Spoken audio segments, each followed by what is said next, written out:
So I got a new microphone and it's supposed to really enhance the audio for this camera. However, the way that it's set up, I can't see the viewfinder. So I don't know if I'm in shot right now or not.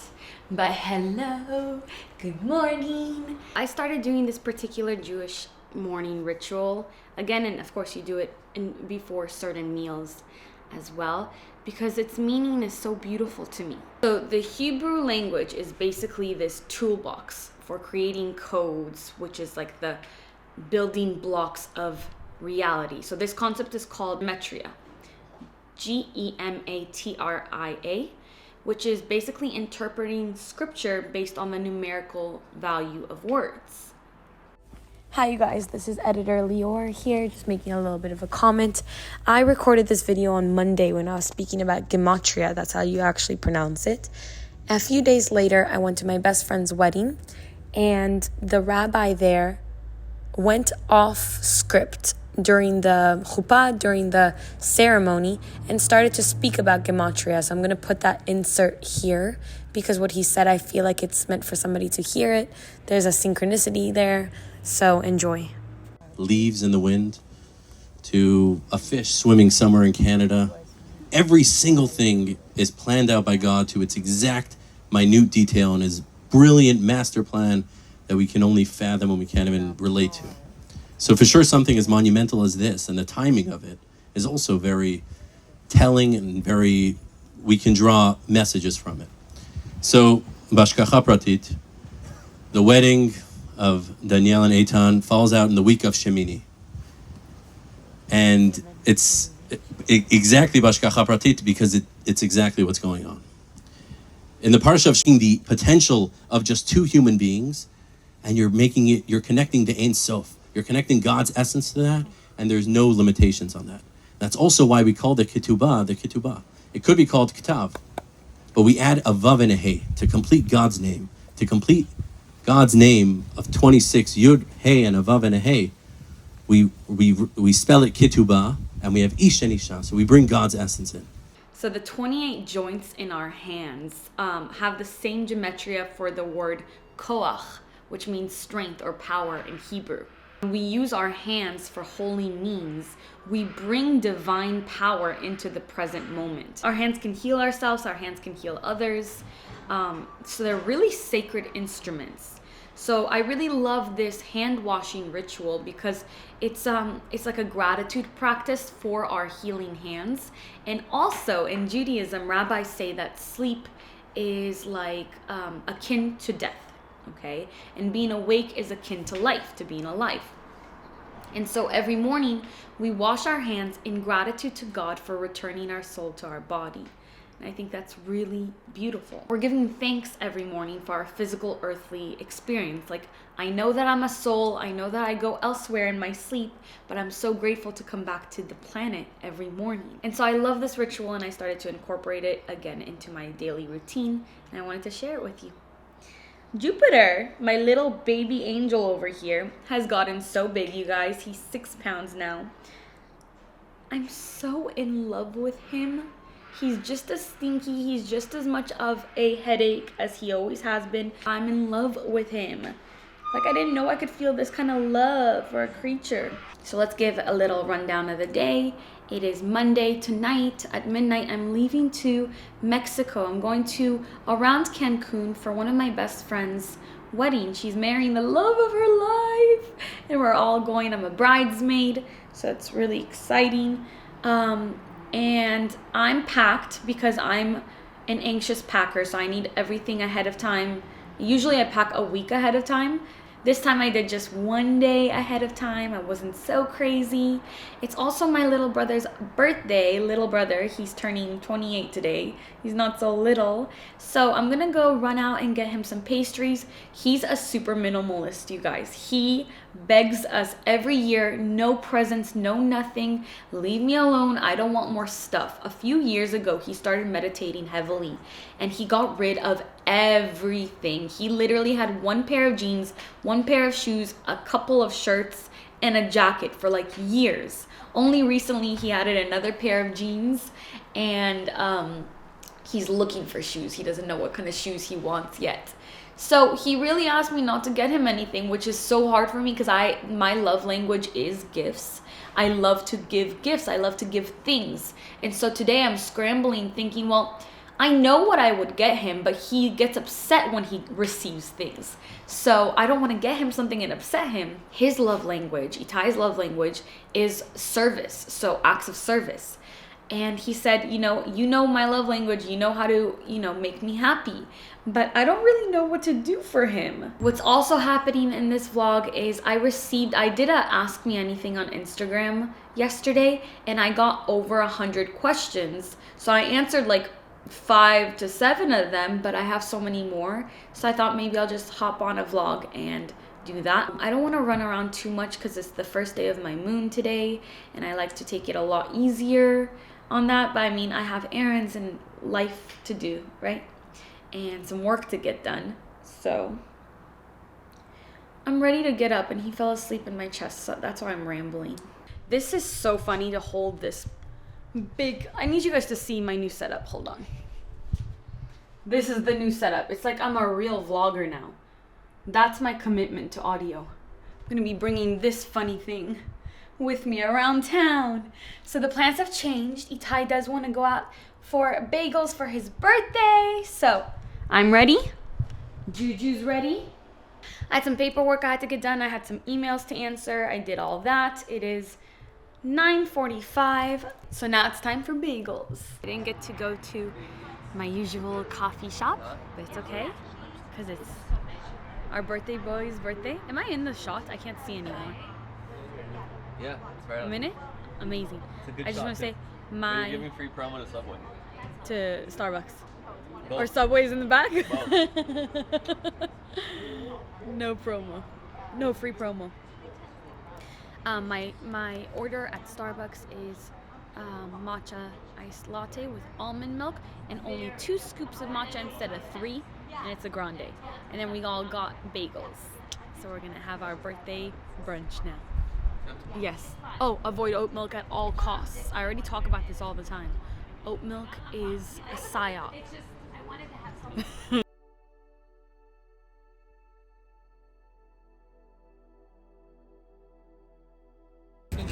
Cholula is clearly superior to Tapatio. You're gonna start big war on the internet. My brothers say it's Look over there, Tapatio. Nikki has no preference. It all tastes like fire in her mouth.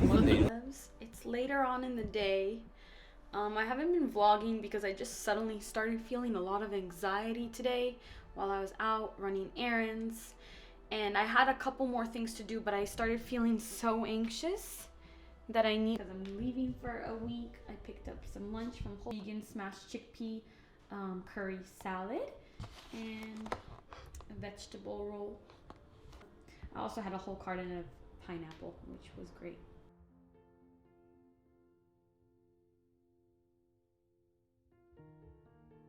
I was still feeling very anxious after I dropped off Juju, even more so because I started missing him so much.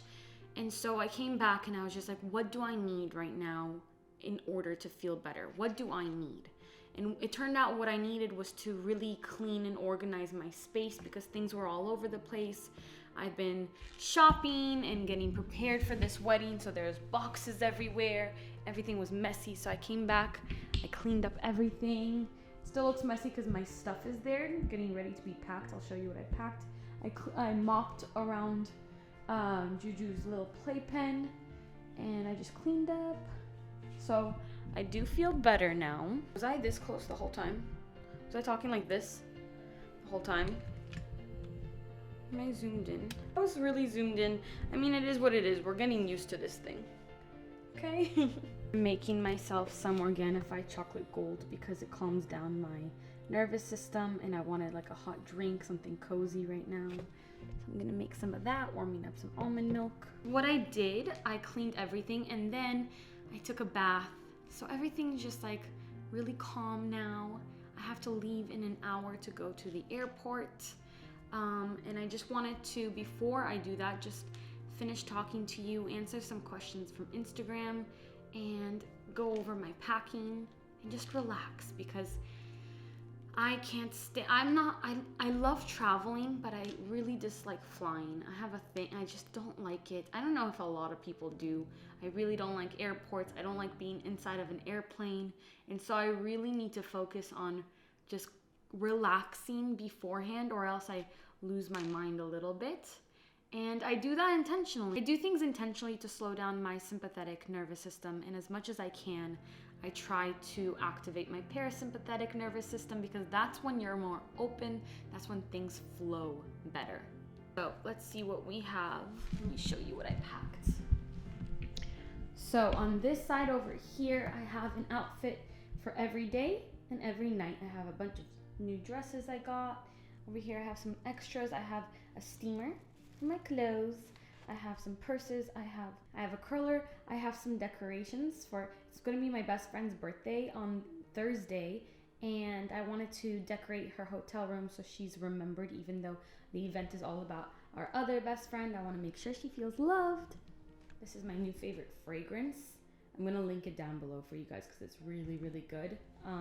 Actually, my friend whose wedding it is, in our little bridesmaid proposal kit, she put a little sample of it, and I fell in love with it, so I bought myself a full-size one. Over here I have all my supplements. I have my Care of supplements, and then everything else that I take electrolytes, digestive enzymes just in case I need those, my Organifi green juice, just everything. I like to be really prepared with all my health stuff. I have turmeric in there so that I feel really good. I have shoes over here. I made this bag because tomorrow we're getting to the hotel a few hours before check-in. So we're hoping that we can go to the gym or to the pool. So I brought some stuff so I can be comfortable. I can just grab it real quick out of my bag.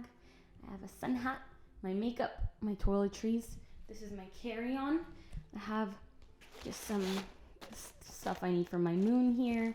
I have my jewelry with me. I have this book that I'm going to start, Cersei, my iPad, passport, tea. Okay, so we have Organifi chocolate gold to the rescue. Are you drinking something right now? Also, can you tell me what it is if you are? So I feel like we're having tea in the future, in the present, in the past. Time doesn't exist. So I've just pulled up some of the questions. I got a lot. So let's see which ones I'm gonna answer. Any book recommendations? So I have a lot of videos on this channel about book recommendations, but off the top of my head, if you're looking for something uplifting, I love anything from Jen Sincero. So like You Are a Badass at Making Money. Those are really uplifting. If you want more mystical channeled, Law of Attraction, anything from Abraham Hicks, Esther and Jerry Hicks, who channel Abraham. My favorite book that I always recommend on every podcast that I go to, on any interview that I'm in, is Seed of the Soul by Gary Zukov. What other books do we have that I can recommend right now? The Power of Your Subconscious Mind by Joseph Murphy. Anything by Michael Singer. How to Change Your Mind by Michael Pollan. Big Magic by Elizabeth Gilbert. What else do we like? Stop Fixing Yourself by Anthony DeMello is really good. That's on Audible. Obviously, The Alchemist, Paulo Coelho. The Mastery of Self by Don Miguel Ruiz. I'm about to start on the flight right now. I'm reading a fiction book. It's called Daughter of the Moon Goddess. I heard really good things about it, so I'm excited. Okay, here's a good question. How to trust my path and not be afraid of others' judgment of it not being normal. I feel like I'm really qualified to speak on this because I stepped out so far from what the Israeli Jewish American community that I grew up in. Nobody's doing anything like this. I think there is one girl that I know, one day I'll bring her on, who just moved back to LA and she's doing something similar, but we are such outliers, like really delving into our work, into spirituality, into personal development, rather than focusing on getting married and starting a family. We decided to do something else first, and to really make something out of ourselves in that sense. Of course, getting married and starting a family is also making something of yourself. And in the Israeli American Jewish community, Some would say that women getting married and starting a family is more valuable than them working and finding their own path. So I'm definitely qualified to speak on that. And a lot of people thought I was really weird when I first started doing YouTube. People thought I was weird all the time since I was a little girl, because I always felt like I couldn't really fit in as much as I wanted to when I was a teenager. Of course, now in my later years, I'm a lot more like what I was as a child, between, around the ages of 6 to 11 than I am my teenage self or my high school self. That is liberating. So what I want to say in regards to this is you're going to feel so free and so much more yourself if you do what feels right for you. You are not living your life for other people. They're not living their lives for you. And if we live our lives to fit in with what society wants for us, what our culture wants for us, what our family and friends want for us, how does it affect them? It doesn't really affect them. Some people might be confused, weirded out, shocked at first. However, it's going to pay off. What I exist as right now is a permission slip for other people to do exactly what they want to do in their lives and to follow what calls to them, follow their calling. And what's so funny is a lot of the people who used to think that what I do is kind of weird, they're often messaging me now, calling me, texting me, asking for advice, asking for my spiritual perspective on things, and I wouldn't have it any other way. I was supposed to, as are many of you who are in the same similar situation, we're supposed to go through the hardship of becoming ourselves. That is formative. You're being formed into the person you're supposed to be, and it's going to pay off. It really is. It's going to pay off in how you feel about yourself and in how your life looks and how happy you are. It's going to pay off. What's your experience with balancing spirituality and going out in nightlife? That's a really good question that I'm sure a lot of people wonder. It's always a balancing act. The thing is, I don't really enjoy going out anymore. And I am getting older. I am getting more mature and with more experience. I know what I like to do now, and it's not what I used to like to do in my early 20s. So I say no a lot, okay? But there are certain things, like the bachelorette that I just went to recently for this upcoming wedding. She's one of my best friends. Of course I'm gonna go. Of course I'm going to go have a good time. We went out, we partied. We went to it was Saturday night, and everybody was, getting drunk. Some people were doing things that, illicit things. And I had a couple beers. I had 1.5 beers, and I just tried my best to just have a good time, enjoy myself, talk to people, see the good in the situation rather than the absurd, which really pops out to me now. I also left early with one of the other girls. Early, 4 a.m. That's closer to the time that I wake up in the morning, right? But I really have come to a place where I'm like, okay, I'm gonna come, I'm gonna enjoy myself, we're gonna all have fun together, but I'm also going to prioritize myself and my health, and I need to be in bed. And so I went and I left, and it's just kind of having your own boundaries, and it's having your own rules for yourself, and knowing that you have to live your life, you have to live inside of your body, so you gotta do what feels good for you. When is your next ceremony? I missed the last one and I really wanted to be there for this one. Probably in April, sometime in April. I tend to do one a month. It's depending on how busy I am that month and how much I need to be sitting in ceremony, how much energy I have. But it's likely going to be in April. And if you want to find out about that, my email list finds out about it first. So I'll link that down below for you. You can sign up for free for my email list. If you could only ever read 3 books for the rest of your life, what would they be? The 5th Harry Potter book, Seed of the Soul.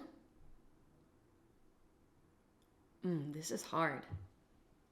And the 4 Agreements, probably, because that snaps me back into what's true and what's not.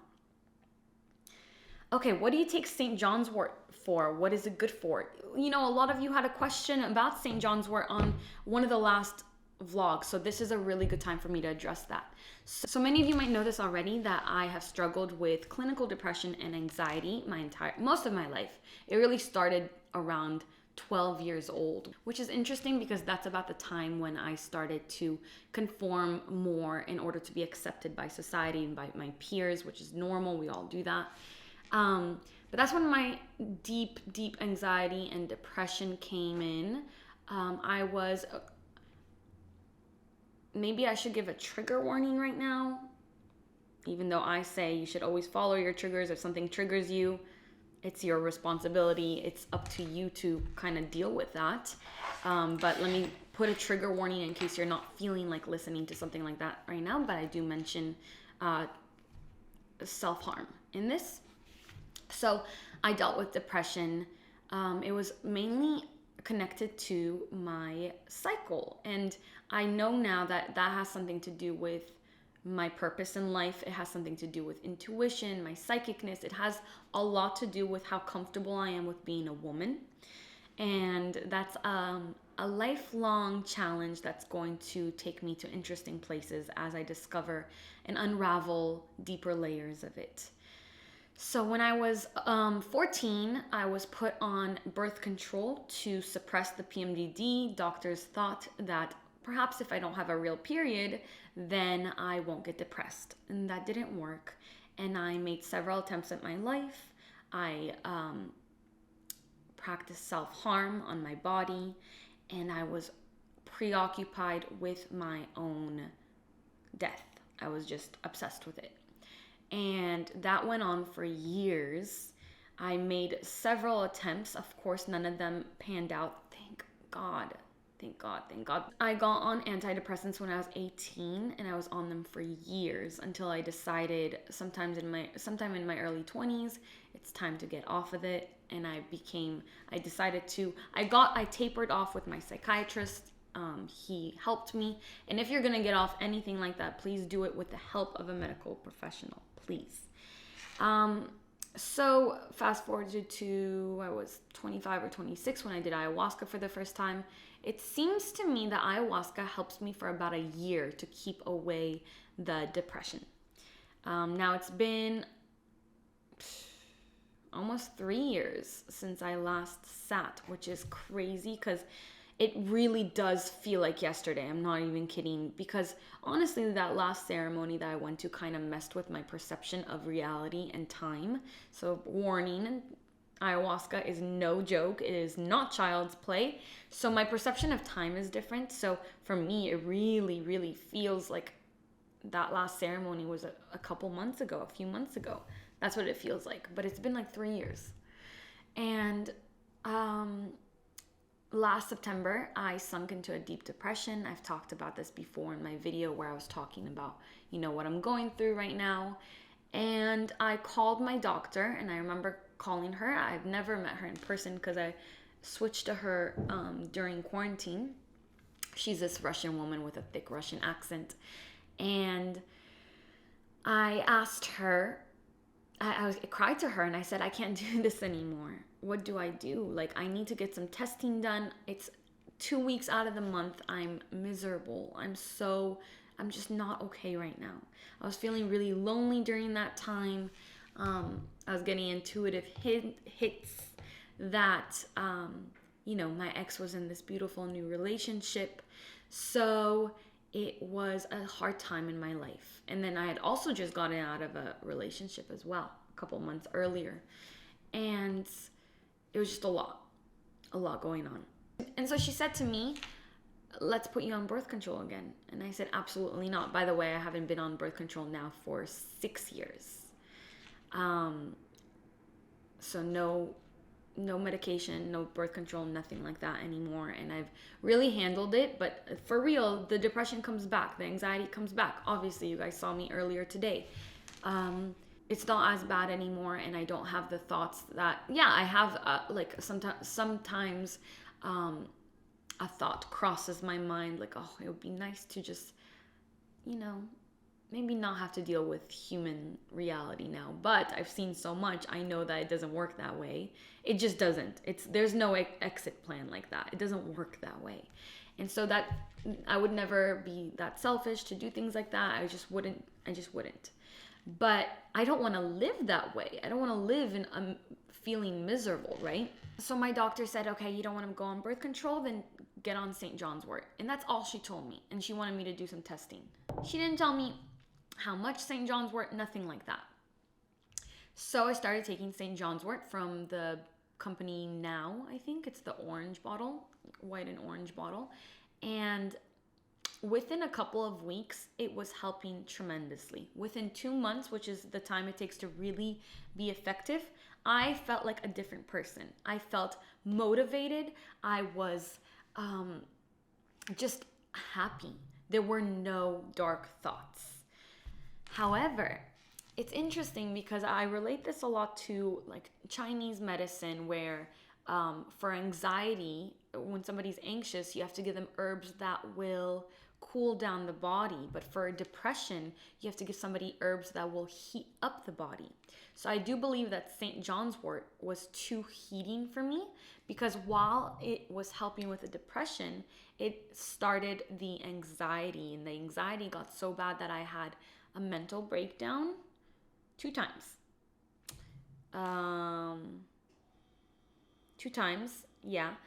And one of the times was really scary. It had never gotten that bad. However, you have to understand, I had a matcha and a coffee that day, and then I took melatonin at night, and I had the St. John's wort. And I took it a little bit later in the day than I normally do. So the thing about St. John's wort is it has over 300 drug interactions. It interacts with everything. You can't have red wine. You're supposed to stay away from avocado. You can't melatonin, none of that. One of the nights I had COVID, and so I took NyQuil, and I was on the St. John's wort, and my mind wasn't okay. My hands didn't feel like my own hands. It's a very powerful herb, very, very powerful. So I decided to cut it in half, and then I cut it again. So I was taking 1/4 the recommended dosage, and on 1/4 I did okay. I was doing okay, but the PMDD got worse. My hormones were all over the place. Excuse me. So I decided to stop and start instead microdosing psilocybin, and I have been doing that for 3 weeks, almost a month now. I'm doing just 1 full month, and I can't lie, it's made my mood so much more balanced and stable. Now, there's no like guidelines for psilocybin, so please don't take what I'm saying as medical advice. I'm just saying this is my perspective, this is my experience, this is what I've done. So yeah, so that's what St. John's wort is good for. Okay, so since we're this deep into the vlog and now it's only my real ones who are still watching, I do want to answer this question. So somebody asked me, how do I really feel about Aaron and Heather? If you guys don't know, Aaron Dowdy is my ex. We broke up a couple years ago. We were close friends for a long time after that. And Heather is his girlfriend. And they're asking how I really feel about that. So genuinely, I'm going to tell you, it is weird to not have him in my life. It's weird to be, let me start with this. I'm friends with them both. I would call them both friends, okay? Aaron and I check in with each other once in a while. We catch up. Friends, beautiful. Heather just sent me a voice note a couple weeks ago just sending me love. She's so sweet. Like, we're good. This is the most, Aaron and my breakup with Aaron was the most mature, beautiful breakup ever. It really was that. And we really wanted to stay good friends after our breakup. And you know, the three of us and spiritual community, when people talk the talk, imagine if it was toxic. Imagine if I hated them or they hated me or there was like beef there. Then is anything that any of us talk about and teach real? I don't think so. I think that the way that we all have acted towards this is beautiful, and I'm happy about it, and I'm really happy for them, genuinely so happy for them, and they're amazing. And I know that's kind of tea, so I wanted to share that. Like, there is no drama, there's no hard feelings at all. I'm not close to Aaron anymore, and I'm, maybe in the future we all will be. Maybe when I have my person, it'll make more sense for us all to be together, right? And he has said the same thing. But yeah, everything's okay though, other than that. Now I have to leave the house in 22 minutes. So I feel like I should probably focus on wrapping things up over here. If you stayed this long, I just want you to know I love you. I appreciate you. I appreciate you even if you watch a couple minutes. But it's really cool to know that there's anybody out there that's actually interested in my day-to-day life. So I'm going to keep doing these. I love to do them. Anyways, I'm just trying to say thank you. I'm interested to edit this vlog because I don't even know what I talked about or what I did today, or if it's interesting. I love you so much. I hope you enjoyed. And until next time, keep your vibrations way, way, way up. Bye.